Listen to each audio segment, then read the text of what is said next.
All right, we're back in. All right. It's disc 2 here of our conversation with Bill Manko. All right. I just want to add a few more things about the Hurtgen Forest.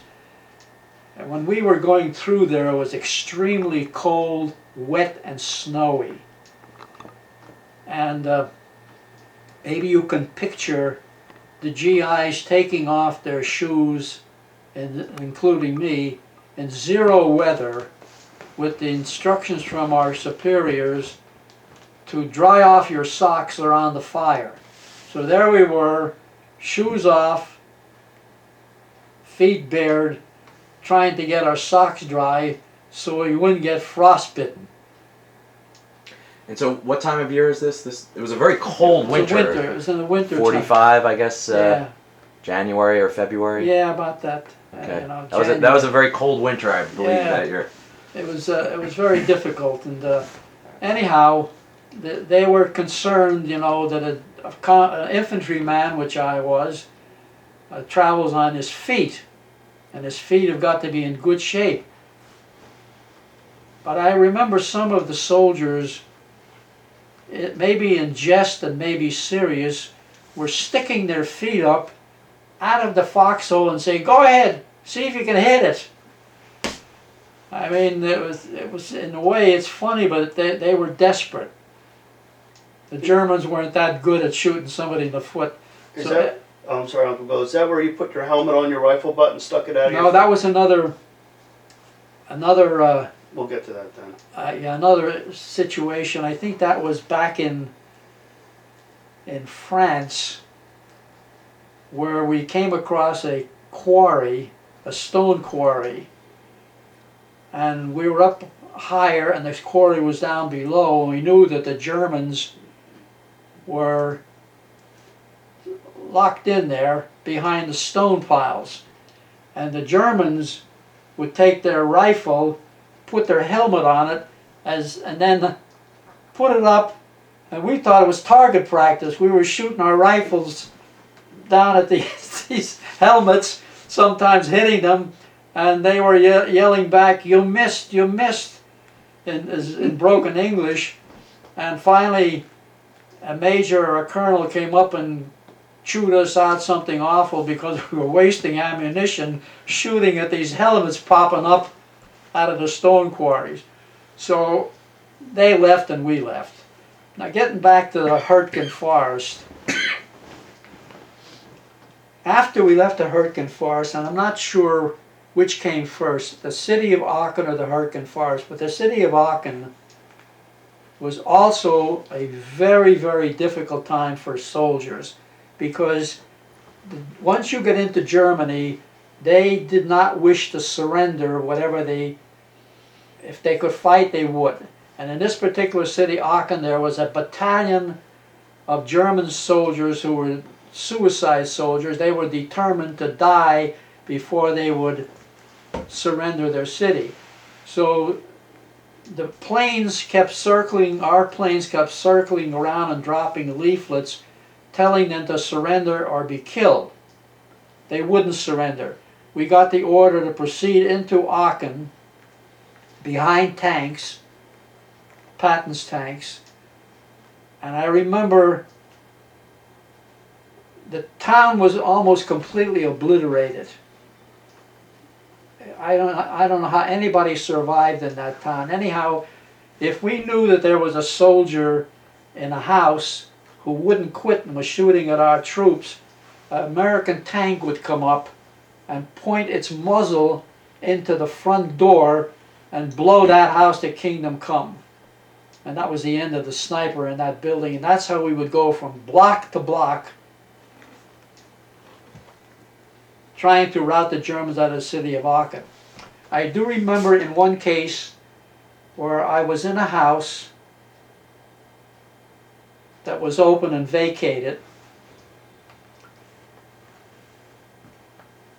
and we could see the Germans running up one way, and Americans, we were chasing them, so we ducked into a house, and the next thing I know, the Germans are coming on the other side of the house, and the Americans are trying to go up, we're trying to go around and capture them. So I had a German souvenir, a prized German gun called a Luger. And I took that from a German officer. And I had that as a souvenir. And the word came down, since we were so close to the Germans in this city, throw your German souvenirs away, because if the Germans capture you, they'll kill you. See? So I remember taking my German Luger and throwing it out in the garden, and then I got out of the house and pursued the fleeing Germans.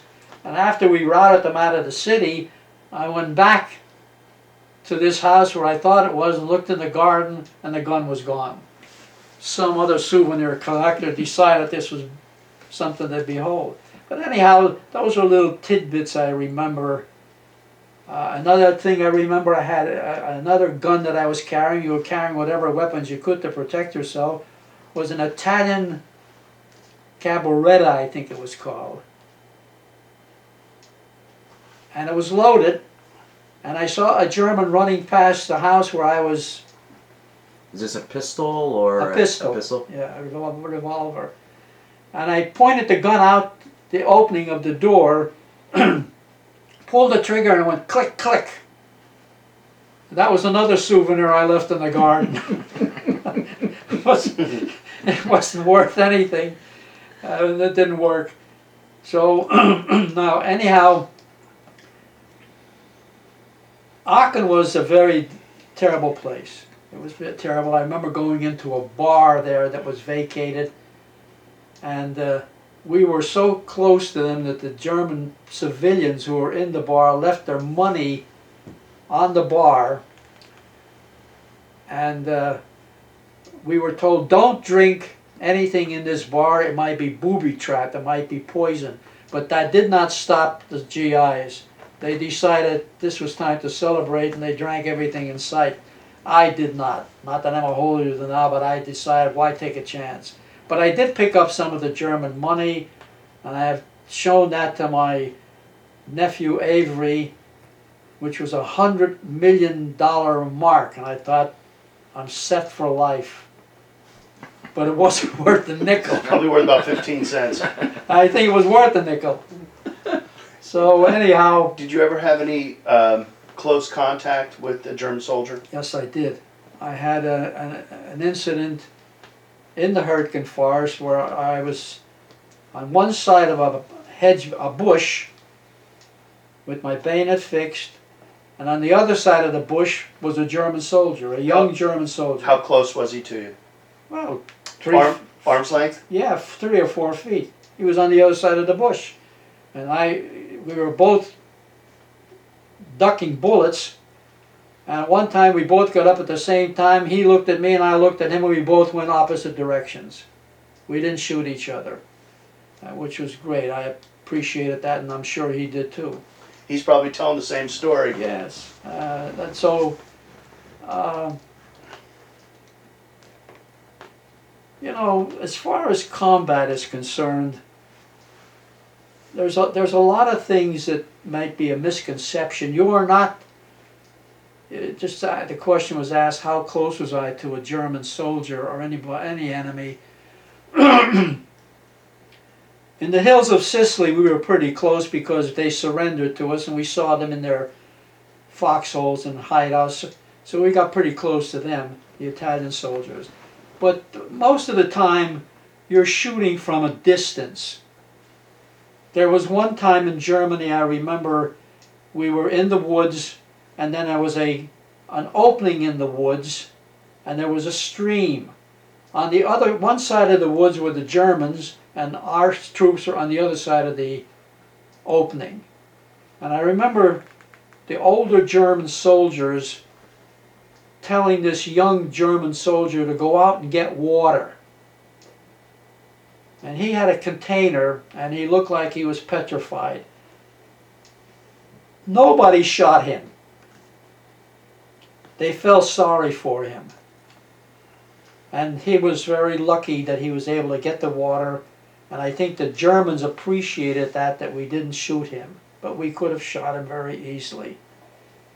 The other thing I remember in that particular spot was this German observation plane that was coming so low over the woods we were at, I could actually see the pilot in the cockpit looking down at us. And what his job was to do was to pinpoint us so that the mortar, the motor batteries could set their sights and drop their mortar shells in on us. We got out of there in pretty good shape. Thank God for that. Now, I went with the 1st Infantry Division up until the Rhine River. At that point, and I also should recount to you that I did fight in the Battle of the Bulge.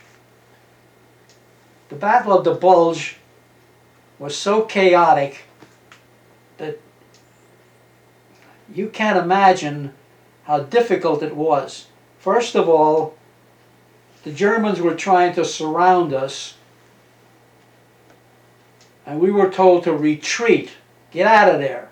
Get out of there. And men were grabbing any kind of vehicle or running and trying to get out of this pocket where the Germans had us cornered. And if you recall, that was the sector where General McAuliffe, I believe his name was, got an ultimatum from the German commander, and he said, surrender or be killed. And General McAuliffe's famous retort was, nuts. And the German says, was ist Neutze? What is nuts? It means get lost, that's what it means. He didn't quit, and we didn't quit, and ultimately we survived the Battle of the Bulge, but it was very difficult. How long was the Battle of the Bulge?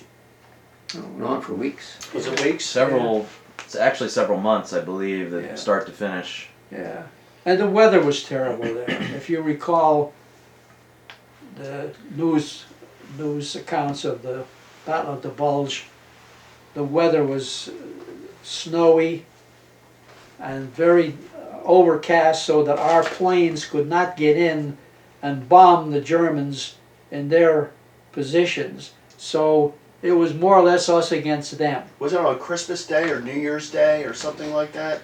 It was, yeah, They over the holidays. Yeah. The battle started in mid-December, but the Americans around Bastogne were surrounded for about a week, and I think it was Christmas Day or the day after that they punched a hole through to get them some relief. But the battle continued for another month or two. Well, our relief came when the weather gave us a break, and the planes could come in and see what they were doing. Now, what kind of winter gear were you prepared for this? Well, you have woolen clothes, you know. I tell you the truth, I didn't mind at the cold in the Hurtgen Forest in Germany more than any place. But when I was in Coventry, England, I made a statement that the English people were the hardiest people in the world. Because that cold over there, no matter what kind of clothes you had on, it would get into your bones. And you would figure, how do they live? And I remember in our camp, I'm digressing now, but I remember this memory. In our camp, we had coal piles. And the English people at night would come with their little canvas bags, and we knew they were coming. And they would reach under the fence and try to take some coal to survive. And we would encourage them. One thing about the Americans, we had it 10 times more than anybody else, including coal. And they were just so happy that we would allow them to do that. But that was one of the things we did for the English. Take the coal and keep yourself warm. But it was cold in England. I want to tell you, it was a wet cold. And it would creep into your bones, and I was asked the question what kind of clothing we had. Well, they were woolen clothes, but they didn't protect you, you know. I mean, Another question I think was going to be asked of me, what did you think of the officers that you had in your organization, in your company? In my particular company, we had a company commander who was a lithographer in civilian life, and believe me, he was not prepared to be a company commander. He fortunately was surrounded by second and first lieutenants who were battle savvy, and a lot of times took the matter into their own hands to save us. One of them was a Lieutenant Nemeth. I remember him very well. He was a good man and a good soldier. But this particular company commander was harsh with the troops and very critical, and he was not well liked. And to tell you what happened to him, a German sniper shot him in his helmet, and there was a helmet liner that we wore, and then the helmet on top of the helmet liner.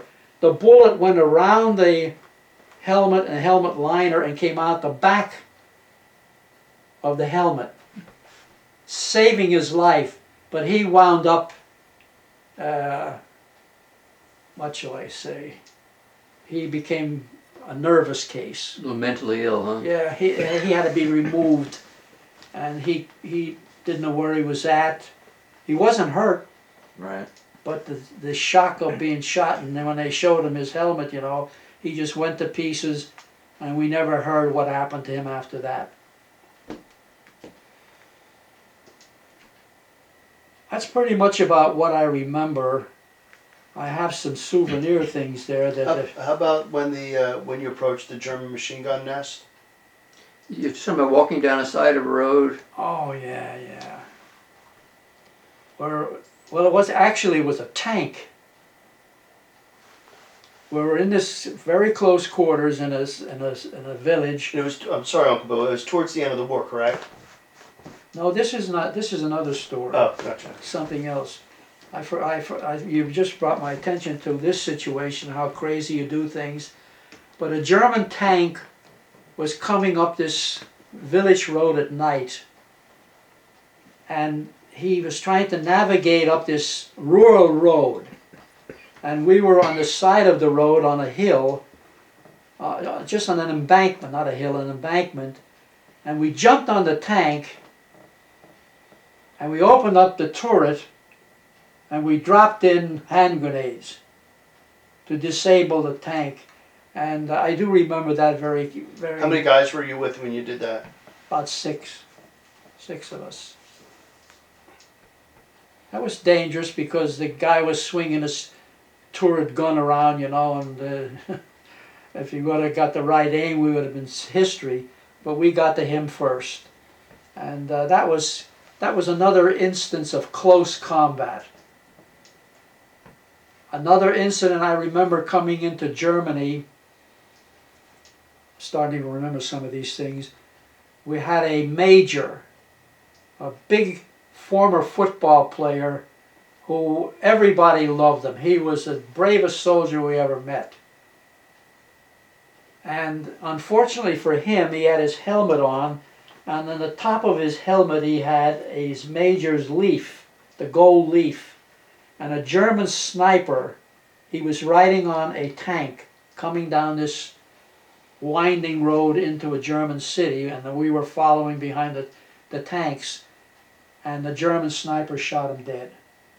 It was a very heartbroken situation for us because he was well liked and very brave man, and smart, and he was always looking out after his troops.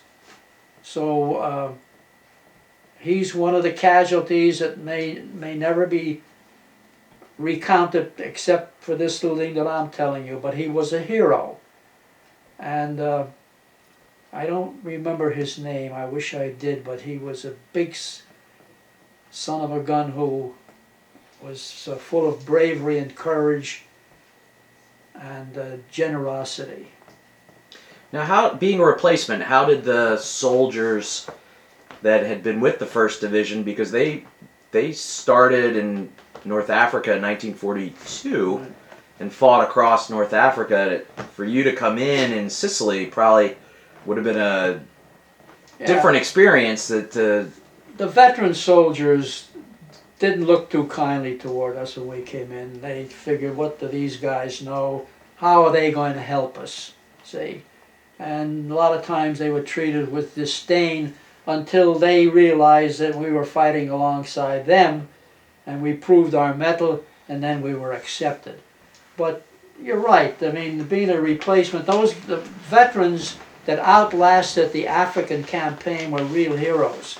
They fought against Marshal Rommel, and that was terrible, that fighting there.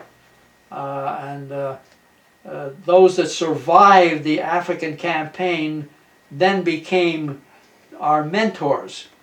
They were familiar with combat, and to help themselves they would make sure that we got to know what they knew. And one other thing before I end this matter.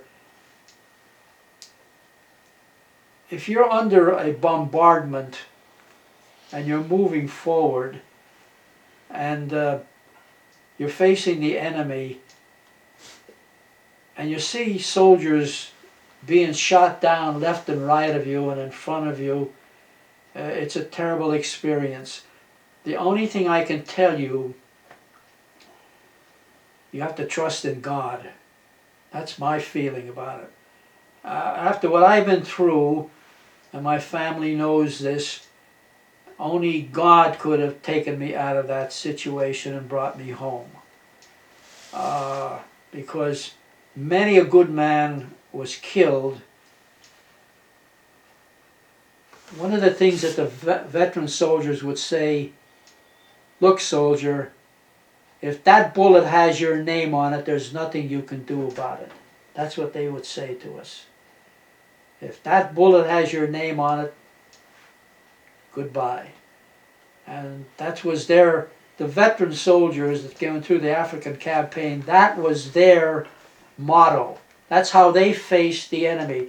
And I will say this much, those of us who were privileged to be with those guys, we learned a lot from them, and we are indebted to them to help us get through combat, because they, after a while, became very savvy about combat fighting. They told you, keep your head down, you dummy. If you want your head to stay on your shoulders for a while, keep your head down. And they had other choice phrases that they used.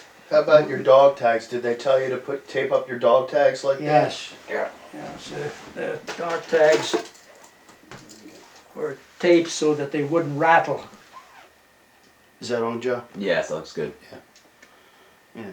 So you put the tape around the dog tags so they wouldn't rattle Wouldn't and rattle give you away. Because there were times when we had night. Well, that one more, another situation. One of the most dreaded things was when your company commander told your platoon and squad to go out on a scouting mission at night. You didn't know what was out there. I mean, we had, in my particular squad, we had an Indian, and we all thought he was crazy. But he always volunteered to be the head scout of the squad. He always wanted to go out, and he had a knife. He had a very sharp knife. And he had no fear whatsoever of going out into the pitch black darkness looking for the enemy. And most of us were scared skinny because you couldn't see anything in front of you or in back of you or inside of you. All you did was probe ahead, and if you ran into the enemy or a shot rang out, then you knew where they were, where the German soldiers were. I wouldn't be surprised that that Indian accounted for a lot of dead German soldiers Hmm. that we didn't know about. But he was a brave soldier, and he lived. As far as I know, he survived. Where did you get that dagger? The dagger, You got this from the same person, the right? same person. That was Right. that was taken from a German Yeah, officer, Great. and the binoculars were taken from a German officer, which I took prisoner, by the way. He didn't want to relinquish them, and those of us who were picking up those souvenirs, we knew that if we didn't take them, the quartermaster in the rear would take them. So one way or another, the German soldier was going to be relieved of his prized possessions. He gave you a hard time about that, Yes, right? he did. I finally had a... What did he say to you? Did he say, do you remember what he says to you? Well, he was arguing, you don't need these, here are mine, these belong to me, I will take these back to Germany. I said, no, you're going to go back to the rear and you won't have anything on you by the time you're finished except your shoes, maybe. So I just took them off him and put them on my possession. The dagger I put on my belt, and that was one thing I did not get rid of when I was in close combat. I decided giving up the Luger was one thing, but I was going to hang on to that dagger, which I did, and I brought it home with me. How old was that German officer, would you say? I would say he was about 40. So he was significantly older than you. Oh yeah, yeah. Did your group run into the Russians at all? Meet along the way? No, Michael, the Russians were on the other side of the Rhine River. Mm-hmm. Not that, some distance, you know. What's the story about the machine gun nest towards the end of the war? I don't remember that one. You said you were walking along a highway and looked down, heard Achtung, and there was a machine gun staring you in Trained the at face. you? But they wanted to surrender. Oh yeah. Well, that was one of the group that became part of that 250 soldiers. Was it at the end of the war that happened, or was it during during the course of it? course of it, yeah. I mean, there's certain things that happen to you that you don't think you're capable of doing, but the circumstances demand that you do it. I mean, I would never take 250 soldiers who were possibly armed, and I only had one gun, and then I was told, because there were so many, there were other soldiers who were told to do the same thing. And so we marched these guys back to where the military patrols picked them up, and then we went back to our unit. I had another thought and I forgot it. I was going to say, what can you describe when the war ends? What was sort of the Euphoria. yeah? Well, could you describe first of all the reaction amongst yourself and the soldiers you were with? Well, it was a great relief. I mean, you know, the United States Army was composed not only of infantry units. By the way, the infantry is a smaller segment of the United States Army. You have other units that are supplying the infantry. The artillery, for instance, a wonderful group that bombarded the daylights out of the Germans, you know. The Air Force, the Navy that took us across the pond, you know, to get to Omaha Beach in Normandy. And I want to say one more thing that's difficult for me to understand how I could have missed this opportunity. I've told my family that I missed the anniversaries of the Normandy landing on 2 occasions, and at my age I don't know if I'll ever have that opportunity again. I think it's every 5 years. And I had the opportunity to go, and something came up, and I really missed the one where Ronald Reagan went back there. That was the one I really wanted to go to, because I would have met maybe some of my soldier buddies. And by the way, I attended one Army reunion of my division in Washington, D.C., of the 1st Infantry Division. And when I got there, you go to your regiment, your battalion, and your company, and then even down to the squad.